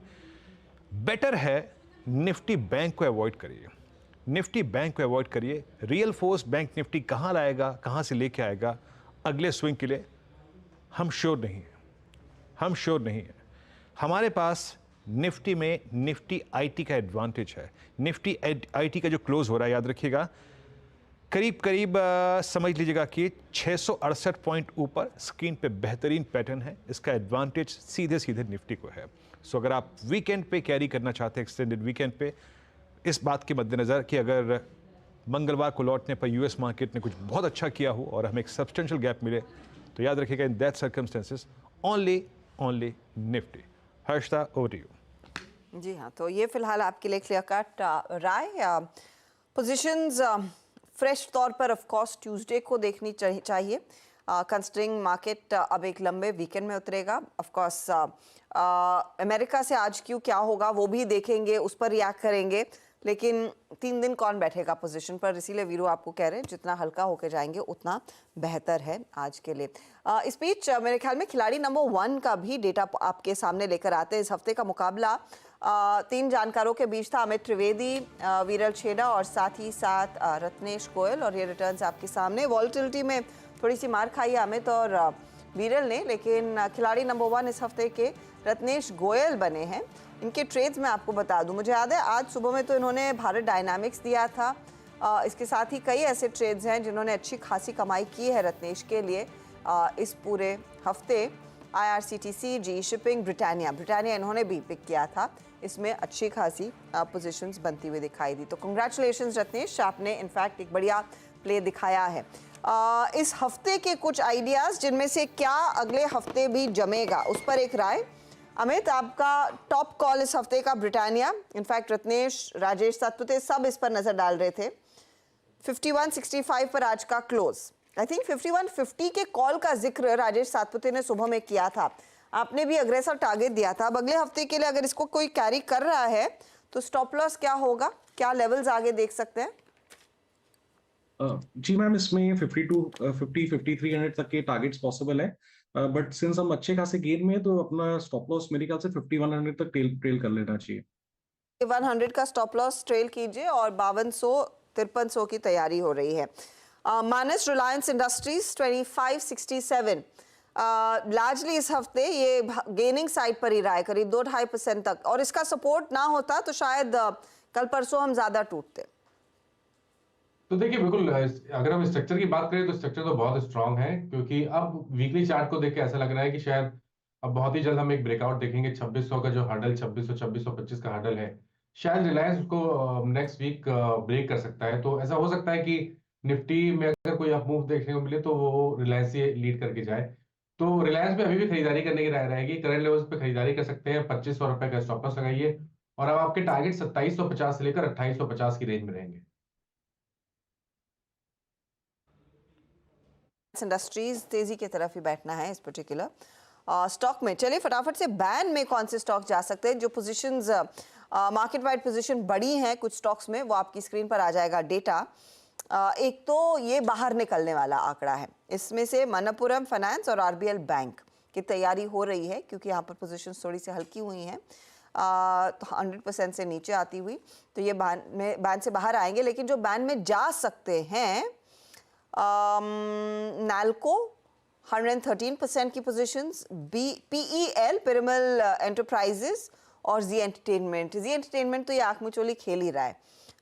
तो ये 3 स्टॉक्स हैं जो दरअसल जा सकते हैं बैन में।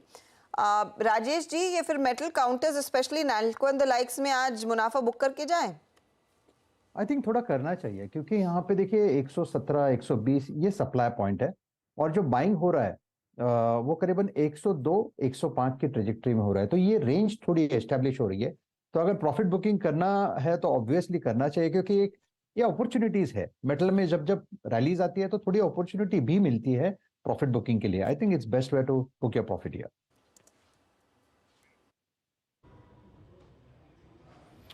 ओके, नाल्को आपकी स्क्रीन पे मेटल्स में जहाँ पे स्ट्रेंथ थी नाल्को था, हिंदुस्तान कॉपर था, और जाते जाते अब मात्र 6 मिनट बाकी हैं इस हफ्ते के, और एक दो स्टॉक्स को और देख लेते हैं जो कि एक अच्छे क्लोज की तरफ बढ़ रहे हैं। एक बार जरा आप लेके आइएगा, IEX एक अच्छी क्लोजिंग दे रहा है अब ऑल मूविंग एवरेजेस, और टर्बुलेंस काफ़ी थी इसमें पिछले 3 सेशंस में। करीब करीब 156 की ट्रेजेक्टरी से कोलैप्स हुआ।